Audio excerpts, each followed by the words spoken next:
मंडळी, झी मराठीवरील पारू ही मालिका लोकप्रिय मालिकांपैकी एक आहे. या मालिकेतील पारू आणि आदित्य या जोडीला प्रेक्षकांची विशेष पसंती मिळताना दिसते. पण सध्या ही मालिका चांगली चर्चेत आली आहे.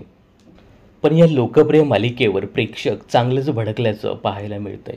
तर काय आहे नेमकं कारण हे या व्हिडिओमध्ये जाणून घेऊया.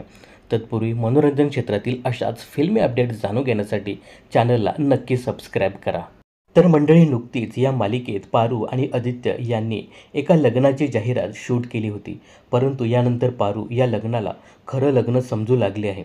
माझा जीव गेला तरी चालेल, पण मी हे मंगळसूत्र काढणार नाही, अशा हट्टाला ती पेटली आहे. आणि हे खोटं लग्न पारू खरं समजून आदित्यला तिचा खरा नवरा मानू लागली आहे. मालिकेतील या सीनमुळे प्रेक्षक चांगलेच भडकले आहेत. प्रेक्षक म्हणतात की आम्हाला तुम्ही मूर्ख समजता का? काय ही फालतूगिरी लावली आहे? गावाकडची मुलगी एवढी गावंढळ आणि बावळट कशी काय दाखवता? सगळ्याच मालिकेत अशी जबरदस्त किंवा ओढून ताणून लग्न का लावली जात आहेत? अतिशय बावळटपणा तुम्ही या मालिकेत दाखवताय. किती हा मूर्खपणा! बंद करा ही मालिका, अशा प्रतिक्रिया सध्या प्रेक्षकांच्या पाहायला मिळत आहेत. आता या सगळ्यावरूनच मालिकेत पुढे कथानक काय असणार आहे याचा अंदाज प्रेक्षकांना आला असल्याचं बोललं जात आहे.